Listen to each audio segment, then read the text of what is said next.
Doctor صاحب، چینی وزیر اعظم بھی پاکستان آ چکے ہیں اور پاکستان اور چین کے درمیان کئی معاہدوں کے حوالے سے دستخط بھی ہو چکے ہیں. آپ کیا سمجھتی ہیں اس کانفرنس کا انعقاد پاکستان کے لیے کتنا فائدہ مند ہو سکتا ہے؟ دیکھیں، ہر چیز کا کوئی امیجیٹ فائدہ نہیں ہوتا ہے. اس میں ظاہر ہے پاکستان ایک میجر انٹرنیشنل آرگنائزیشن جو ہے، 9 ممبرز ہیں اس کے، اور کچھ اور بھی ملک ہیں جو اس کے آبزرور سٹیٹس ہے جن کے، اور جو ان کی ایسوسیٹ آپ کہہ سکتے ہیں ممبرشپ ہے. مگر یہ 9 ممبر آرگنائزیشن ہے. ظاہر ہے اس میں سب سے اہم ممالک تو چین اور روس ہیں، اور پھر آف کورس بھارت بھی ہے اور ایران بھی ہے. تو ظاہر ہے اس طرح کی high profile, high level, senior summits جب ایک ملک آرگنائز کرتا ہے یا ہوسٹ کرتا ہے تو اس کی ڈپلومیٹک سٹینڈنگ میں اضافہ ہوتا ہے. تو میں تو بس اس حد تک ہی رکھوں گی. اس سے زیادہ تو پھر ہمیں دیکھنا پڑے گا کہ اس سمٹ کی کنکلوژن کیا ہوتی ہے، اس کی پروسیڈنگز کیسے چلتی ہیں. تو وہ تو پھر قبل از وقت ہوگا کہ اس سے فائدہ کیا ہوا ہے پاکستان کو. ڈاکٹر صاحب، بڑے عرصے کے بعد بھارت کی طرف سے کوئی نمائندہ، ان کے وزیر خارجہ آ رہے ہیں. اب آپ کیا سمجھتی ہیں کہ جب وہ آنے سے پہلے یہ اعلان کر رہے ہیں کہ ہم بائی لیٹرل کوئی بات نہیں کریں گے، یہ اعلان نہ بھی کرتے تو بھی وہ شاید یہ عمل یہی رہتا ان کا، لیکن بات نہ کرتے تو وہ جو ایک سیاسی تناؤ ہے اس میں کمی کی جا سکتی تھی. تو آپ کے خیال میں ان کا یہاں پر آنا کیا پاکستان کے لیے ایسی صورت میں کہ وہ کہہ رہے ہیں کہ ہم کوئی بائی لیٹرل بات نہیں کریں گے، کیا کچھ ہم اس سے کچھ فائدہ اٹھا سکتے ہیں پولیٹیکلی اسپیکنگ؟ نہیں، اس میں کیا فائدہ اٹھانا ہے؟ انہوں نے اپنی پوزیشن کو سٹیٹ کیا ہے. ہمارے بھی جب وزیر خارجہ گئے تھے ایک ایس سی او منسٹیریل میٹنگ پہ بھارت پچھلے سال، پچھلے مئی میں، جی تو ہم نے بھی تو یہی کہا تھا کہ ہمیں کوئی بائی لیٹرل، تو ہم کوئی اس طرح کی نہ میٹنگ سیک کر رہے ہیں. ہم نے تو کافی کلیئرلی کہا تھا، اور نہ ہی ہمیں کوئی شوق ہے کسی قسم کے بائی لیٹرل انٹریکشن میں. تو میں نہیں سمجھتی کہ یہ اس میں کوئی انیوژل بات ہے، اور نہ ہی میرا خیال ہے اس کو زیادہ، اس کو اتنا بڑھا چڑھا کے دیکھنا بھی نہیں چاہیے. یہ ایک ملٹی لیٹرل میٹنگ ہے، یہ بائی لیٹرل میٹنگ ہے ہی نہیں. تو اس میں ان کا کہنا تو ظاہر ہے وہ اپنی ڈومیسٹک آڈینس کے لیے بھی تو کہہ رہے ہیں تاکہ وہاں پر کوئی اس طرح کا ایکسپیکٹیشن نہ ہو. ڈاکٹر صاحبہ، آپ اس کو ایسے کیسے دیکھتی ہیں کہ ہم شنگھائی تعاون تنظیم میں ہم شامل ہیں اور اس کے بڑے سرگرم ممبر ہیں، دوسری طرف امریکہ اور اس کے اتحادیوں، ہم اس کے اتحادی بھی رہے ہیں اور ہمارے ان کے ساتھ بھی بڑے کلوز ٹائز ہیں.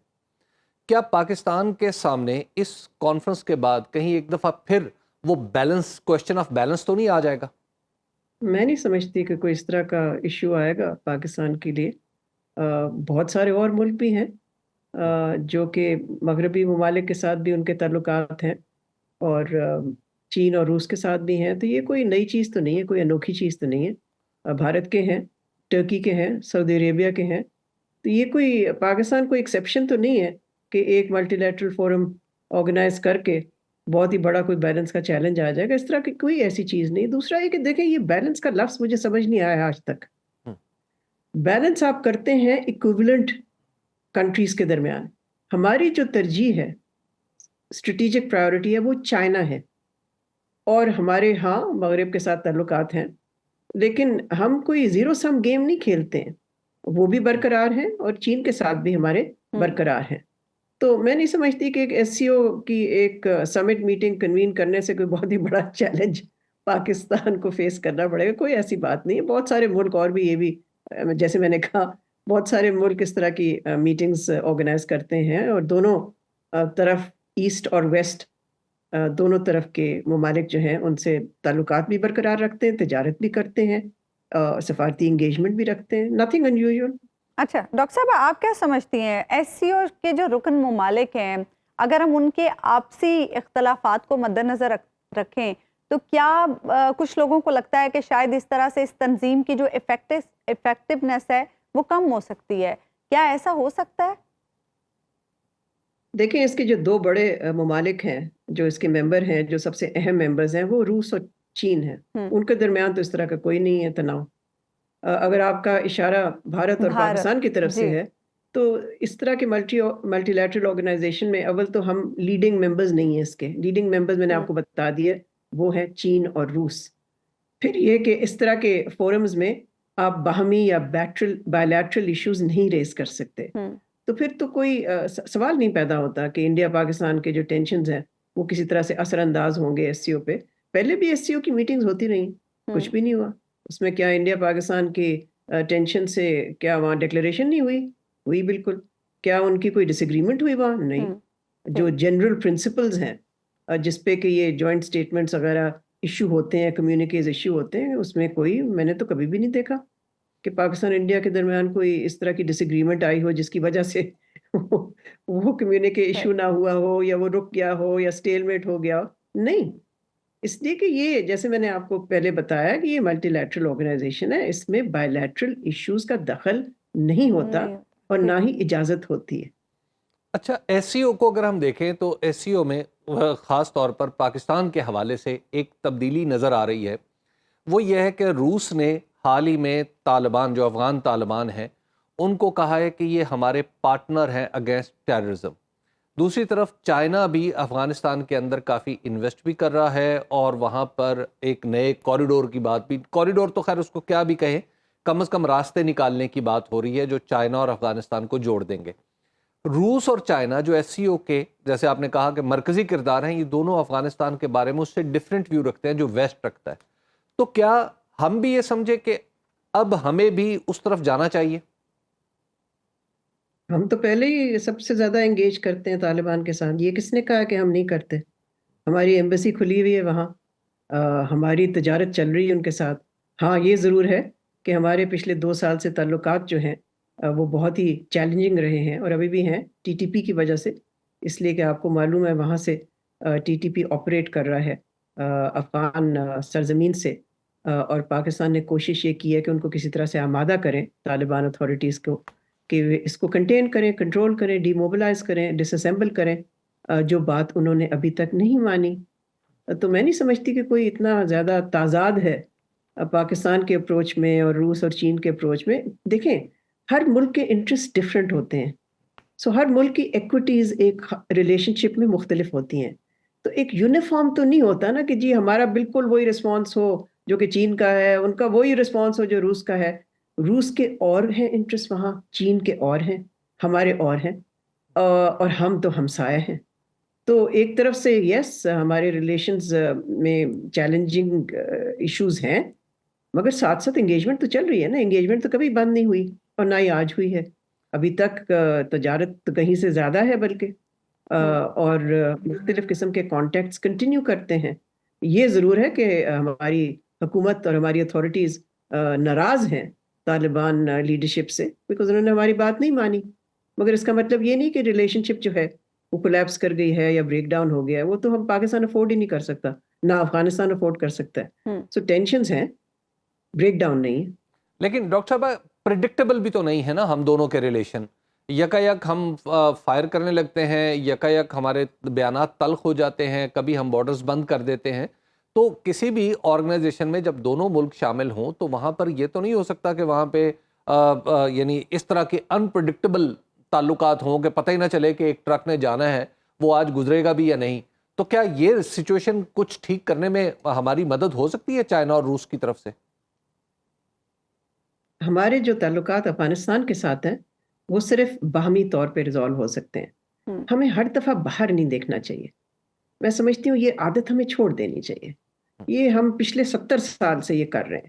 ہر ایشو پہ ہم کہتے ہیں جی یا تو کوئی ہمیں پیسہ دے دے تاکہ ہم اکانومی کو ٹھیک کر دیں، یا کسی اور ایشو پہ آپ ہماری مدد کر دیں. دیکھیں جو ایشوز جس میں پاکستان نے خود اپنی مدد کی ہے اس میں پاکستان کامیاب ہوا ہے.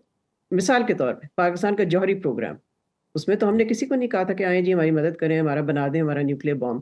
خود کیا ہم نے، ہماری سائنٹیفک کمیونٹی کی کنٹریبیوشن ہے اس میں. تو یہ میرا خیال ہے پاکستان افغان ریلیشنز کو ٹھیک کرنا، ان کو درست کرنا، پازیٹیو ٹریجیکٹری پہ ڈالنا، یہ تو پاکستان اور افغانستان کا کام ہے. آفٹر آل ہم ہمسائے ہیں. ہمارے سب سے قریبی تعلقات رہے ہیں طالبان کے ساتھ بھی ہسٹوریکلی، تاریخی طور پہ.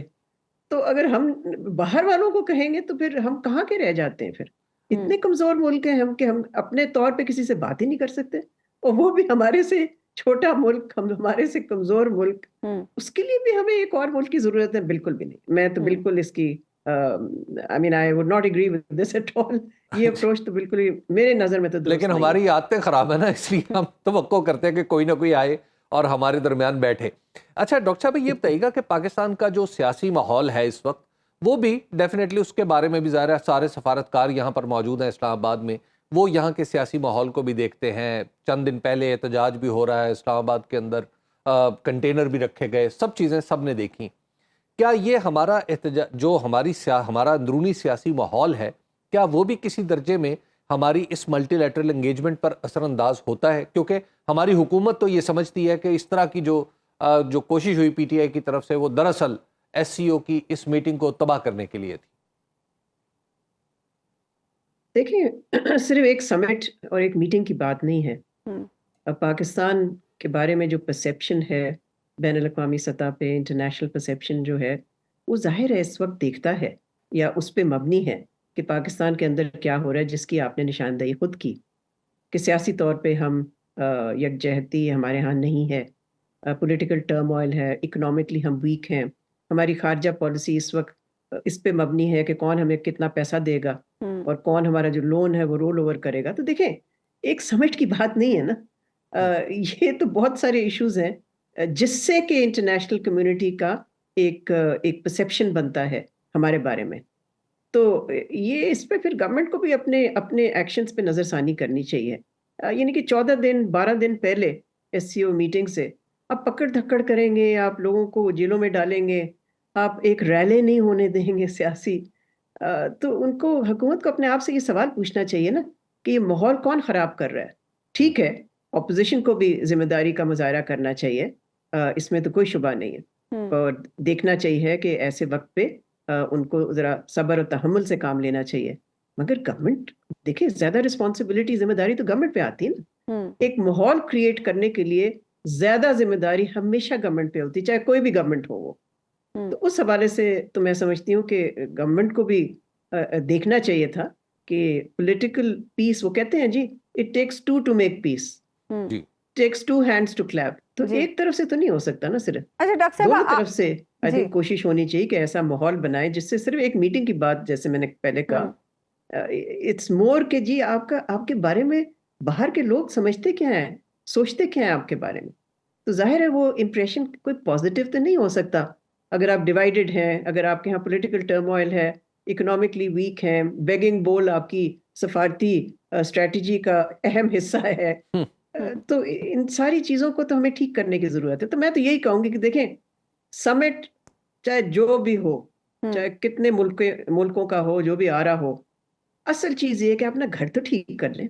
آپ گھر ٹھیک کریں گے تو سب کچھ اور ٹھیک ہو جائے گا. اگر آپ گھر نہیں ٹھیک کریں گے تو جتنے مرضی سمٹ آپ کرا لیں، اس سے پاکستان کا پرسیپشن تبدیل نہیں ہوگا. وہ صرف ایک 1 ڈے ایونٹ ہوگا یا 2 ڈے ایونٹ ہوگا. اس سے ملکوں کی تقدیر نہیں بدلتی ہے. ملکوں کی تقدیر بدلتی ہے آپ کے اپنے اعمال، اپنے کرتوت، اپنے ایکشن سے.